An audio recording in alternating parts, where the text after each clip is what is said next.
धर्म, संस्कृति और संस्कार से आत्म जागृति की ओर ले जाने वाली अनुपम चैनल श्याम स्नेह में आप सभी का हृदय से स्वागत है। बोले श्री कृष्ण कन्हैया लाल की जय, निजानंद स्वामी की जय, श्री प्राणनाथ प्यारे की जय, श्री बाबा जी दयाराम साहेब आपकी सदा ही जय। साक्षात अक्षरातीत धामधनी श्री राज श्यामा जी के चरणों में नमन बंदन स्मरण करते हुए, संत गुरुजनों के चरण में प्रणाम करते हुए आप सभी सुंदर साथ को मेरा सादर प्रेम प्रणाम। प्यारे सुंदर साथ जी, श्री कृष्ण लीला की जो अपरंपार जो महिमा है, अद्भुत लीला है, ऐसे लीला का महिमा को बखान करके पूर्ण करना तो कदाच नहीं हो सकता। कुछ अंश इन लीलाओं में से आप सभी सुंदर साथ को मैं भाव प्रकट कर रहा हूँ। अवश्य आप सभी सुंदर साथ जी को आनंद आ रहा होगा। गत प्रसंग में श्री कृष्ण जी मथुरा में जन्म हुए, प्रकट हुए। वसुदेव ने जिन स्वरूप को ब्रजानंद दरबार में ला करके रात्रि के बीच में छोड़ करके गए, माया देवी द्वारा, जोग माया द्वारा कंस को ज्ञात कराया गया और कंस को पता चला कि जो मेरा काल है, इतनी प्रयास करके बंदी करने के बाद में भी मेरे हाथ से निकल गया। परब्रह्म स्वरूप श्री कृष्ण जी आनंद का स्वरूप है। महामति प्राणनाथ जी महाराज कहते हैं, ये प्रगट्या पूर्ण पार ब्रह्म महामति तणोभर आधार। महामति के आधार साक्षात धामधनी श्री राज्य महाराज ही श्री कृष्ण जी बनकर आज यहाँ लीला करने के लिए प्रगटे हुए हैं। वेद, शास्त्र, पुराण आदि ने जिनकी महिमा गा गा करके पार नहीं पाया, तब नेति नेति कह के इन स्वरूप के विषय में कहा गया। ऐसा स्वरूप इस धरती माता को पवित्र करते हुए, अनेकों क्लेशों को दूर करते हुए आज इस धरती में प्रगटे। ब्रजभूमि धन्य हुआ, भारत भूमि धन्य हुआ, ये 14 लोग धन्य हुआ, ये मृत्यु लोग धन्य हुआ। ऐसे स्वरूप आकर के आज ब्रज में लीला कर रहे हैं। गोपियों ने श्री कृष्ण जी को दर्शन करते ही परम धाम के जो लीला का अनुभव होने लगा, अंतर आत्मा में विचार करने लगे कि ये हमारे अक्षरातीत धामधनी ही शिष्य रूप में आकर के आज जन्म ग्रहण हुए हैं। अंतर आत्मा में ये भाव तो हो रहा है, परंतु अंदर के भाव को जब तक ज्ञान नहीं होता तब तक प्रकट नहीं कर सकते। गोपियों के कृष्ण के अंदर में ये भाव है, किसी न किसी पूर्व जन्म में हमारा एक अटूट संबंध था। इसी अटूट संबंध को आज हम फिर यहाँ दोहरा रहे हैं, प्रेम लीला कर रहे हैं।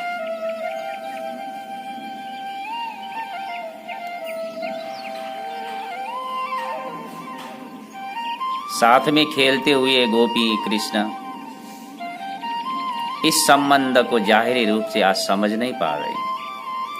कृष्ण के साथ में इतना आत्मा का एक लगाव क्यों? अरे इसी बात को तो जानने के लिए जागनी ब्रह्मांड की लीला हुई। जागनी ब्रह्मांड में तारतम प्रकट हुआ और तारतम के ज्ञान द्वारा आज हमें पता चला। प्यारे सुंदर साथ जी, इसी तारतम के प्रकाश से उस आनंद को आज अनुभव कर रहे हैं। इस संसार में जब जब तारतम रहेगा, तारतम के प्रकाश से जो आनंद गोपियों ने ब्रज में ले नहीं सकी, रास में ले नहीं सकी, वो आनंद आज हम ज्ञान के माध्यम से ले रहे हैं। तो प्यारे सुंदर साथ जी, हम कितने भाग्यशाली हैं।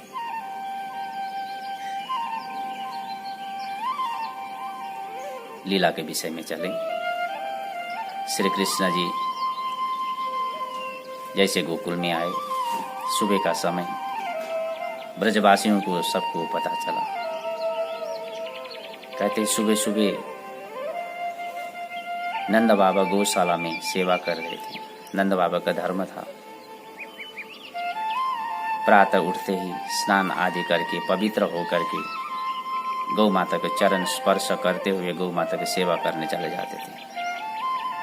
नंद बाबा गौ सेवा कर रहे थे। नंद बाबा की एक बहन थी, जैसे जसोदा के शयन कक्षा में गई, जसोदा सो रही है। जसोदा के साथ में एक नन्हा सा बालक को देख करके जसोदा की ननद इतने खुशी से आनंदित हो गई, चिल्लाते हुए नंद बाबा को कहने लगे, नंद बाबा आपके घर में लाला हुआ है। नंद बाबा दौड़ के आए। जसोदा के नजदीक में सोता हुआ नन्हा सा बालक को देख करके नंद बाबा हर्ष से इतना आनंदित हो गए, आंख में से आंसू झरने लगे। प्यारे सुंदर साथ जी, जब हृदय में आनंद जब नहीं समाता ना, तब आंख में से उछल आता है उस आनंद के अश्रुधारा। नंद बाबा ने बाहर जा करके सबको संदेश दिया। कितने साल की प्रतीक्षा के बाद आज मेरे घर में लाला का जन्म हुआ है। साक्षात परब्रह्म परमात्मा का स्वरूप जिस घर में प्रकट हो और वह नारी पुरुष को आनंद से भरपूर न हो, हृदय आनंदित हो करके गदगद न हो, ऐसा तो हो ही नहीं सकता। अरे आज हम उनको याद करके हृदय में आनंद प्राप्त कर सकते हैं कि जब उनको स्वस्वरूप को पा करके नंद बाबा कितने आनंद हुए होंगे। गोपियां घर घर से दौड़ दौड़ करके आने लगी। आज बधाई ब्रज घर घर प्रगट्या श्री नंद कुमार। दूध दधिये उमर धोये तोरण बांध ब्रजना, सजनी आज बधाई ब्रज घर घर।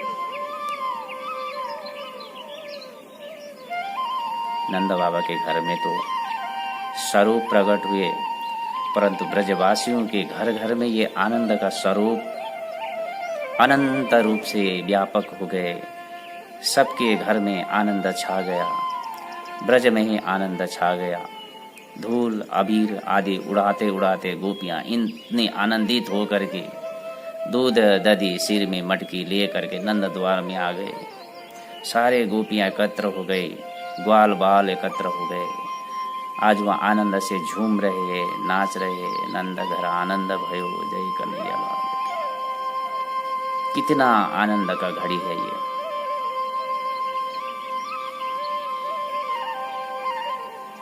गोपियों ने खूब आनंद लिया।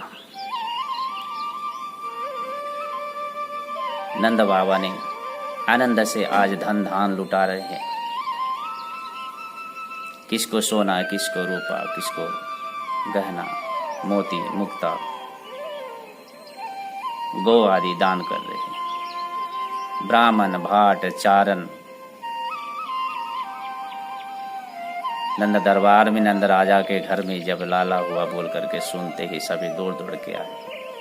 आज नंद बाबा ने अपने कुबेर के भंडार को खोल दिया, अपने पास में कुछ नहीं रखे। ऐसा अनमोल खजाना जब प्राप्त हो गया तो दुनिया का धन संपत्ति के क्या लालच। प्यारे सुंदर साथ जी, हमें भी जब राज्य को प्राप्त हो जाए ना, संसार के हर सुख, संसार का हर प्रकार का द्रव्य का सुख, अपनी बड़प्पन, अपनी ऊंची गादी, ये सब कुछ फीका लगने लग जाता है। संसार के अनेकों सुख के आगे भी उस राज्य महाराज के जो आनंद है, इस आनंद के सामने संसार का सुख तुच्छ लग जाएगा। इस तरह से नंद बाबा ने आज अपने दरबार में जो भी धन धान जो भी था सब कुछ लुटा लिया, एक कान्हा को पा करके, एक लाला को पा करके। इस तरह से ब्रज में गोप ग्वाल, नंद बाबा, जसोदा आदि सब मिल करके यहाँ श्री कृष्ण जी का जो आनंद उत्सव मनाया। संसार दुख और सुख का एक मिलन का भूमि है। एक तरफ छांव है तो एक तरफ धूप है, एक तरफ बरसात का तांडव नित्य है तो एक तरफ धूप की तांडव नित्य से लोग मर रहे हैं, जल रहे हैं। ब्रज में इतना आनंद हो रहा है तो दूसरे ओर कंसक तड़प रहा है, कंस को दुख हो रहा है। ब्रजवासी जितना आनंदित होंगे, कंस को अंदर में आक्रोश होता है। विचार किया, मेरा काल यदि ब्रज पहुंच गया तो ब्रज में आज के दिन जितने भी बालक का जन्म हुआ, इसको, इन सारों बच्चों को वध करो। इस कार्य के लिए सर्वप्रथम ब्रज में कौन जाएगा? शव बांध करके कंस ने यह ऐलान कर दिया, जो इस तरह से ब्रज में आज जन्म हुआ बालक को मार करके आ सकता है, उसको मैं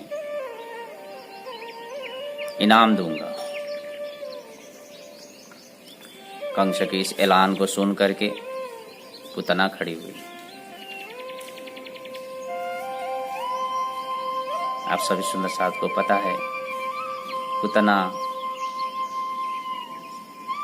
बलि राजा की बहन रत्नमाला विष्णु अवतार के समय में जब वामन अवतार हो करके बलि राजा को छल करने के लिए जब बलि राजा के दरबार में पहुंचे, वामन भगवान, रत्नमाला ने वामन भगवान को देखते ही अंतर आत्मा में इतना प्रेम उमड़ के आया।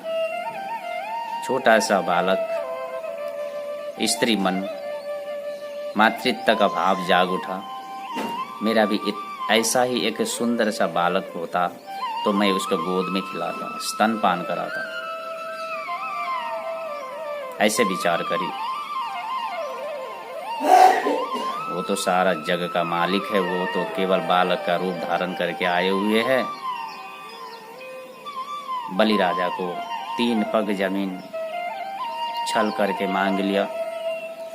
3 पग जमीन में स्वर्ग, मृत्यु और पाताल लोक को समस्त उसने 3 पग में ढाक दिया। तो इसी तरह बलि राक्षसों के हाथ में गया हुआ देवताओं का राज्य को फिर पुनर्देवता के हाथ में चला गया। इस तरह से छल किया हुआ देखकर रत्नमाला ने विचार करी, तो ये तो मेरे भाई को ठगने के लिए आया। इस तरह से इसने छल किया। अब इसे भी मैं किसी एक जन्म में इसी तरह से छल करके इसको मारूंगा, वध करूंगा इसको भी मैं। ऐसा एक विरोध भाव, प्रतिशोध की एक ज्वाला रत्नमाला के हृदय में जाग गया। यही रत्नमाला ही अब इस द्वापर युग में यहाँ पुतना बन के जन्मी थी।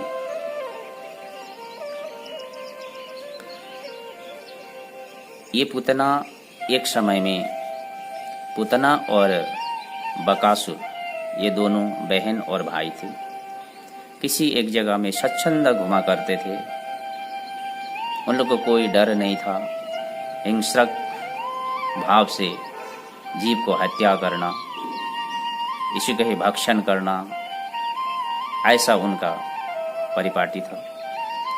एक दिन किसी कारण से कंस के साथ में बकासुर का सामना हुआ। कंस और बकासुर दोनों के बीच में घमासान युद्ध हुआ। उस युद्ध में बकासुर हार गया। कंस ने उसको बंदी बनाया। जैसे बंदी बनाया वहां पूतना खड़ी हो गई। पूतना ने कंस के साथ में युद्ध करने के लिए ऐलान करी। कंस ने विचार किया, ये पूतना तो स्त्री है, इसके साथ में युद्ध करके मैं जीत भी लिया तो एक स्त्री से जीता तो क्या जीता, कदाच हार गया तो मेरा तो संसार में बदनाम होगा। तो इसलिए हे पूतना, मैं तुम्हारे साथ में युद्ध नहीं करूंगा। एक काम करो, तुम मेरे साथ में चलो। बकासुर के साथ में तुम्हें भी मैं मेरे राज्य में आश्रय दूंगा। तुम्हें एक चांस मैं अवश्य दूंगा बकासुर को उद्धार करने के लिए। किसी न किसी कारण से तुम्हें मैं ऐसा कोई मौका दूंगा, उस मौके के कारण तुम बकासुर को उद्धार कर सकोगे। तो इसलिए इसी कारण को आगे रखते हुए पूतना खड़ी हुई, आपने मुझे वचन दिया है, मेरे भाई को उद्धार करके ले जाने के लिए ये सुनहरा मौका है। यदि आज के दिन में जन्म हुआ बालक सहित और नंद दरबार में जन्मा हुआ उस बालक को मैं यदि मार के आया, वध करके आया, तो मेरे भाई सहित हमें यहाँ से मुक्त कराना पड़ेगा। ऐसे वचन दे करके कंस के साथ में प्रतिबंधित होकर के पूतना आज ब्रजवासियों के तमाम बालकों को वध करने के लिए अब यहाँ से मथुरा से निकली। अपना राक्षसी रूप को छुपाया, सुंदर एक स्त्री बन करके अब यहाँ ब्रज में आ रही है। प्यारे सुंदर साथी, इसके आगे के प्रसंग हम कल सुनेंगे। कृष्ण लीला की ऐसे अद्भुत और अति प्रेममय लीला जितना सुने उतना ही कमी जैसा लगता है। तो आज इस प्रसंग को मैं आप सभी सुंदर साथ के सामने से मैं विराम दे रहा हूँ। कल फिर इसी प्रसंग के आगे श्री कृष्ण जी के लीला को मैं फिर आगे बढ़ाऊंगा।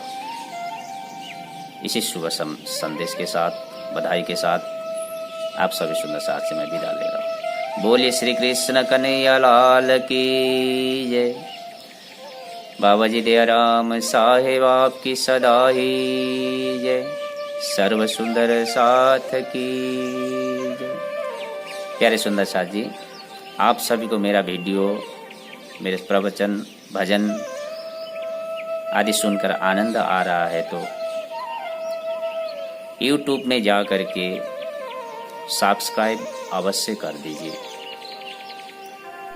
आपके सब्सक्राइब में ही मेरा कथा चर्चा आगे बढ़ाने का हौसला, हिम्मत बना रहेगा। यही शुभकामना आप सभी सुंदर साथ के सामने। बोले श्री प्राणनाथ प्यारे की प्रणाम।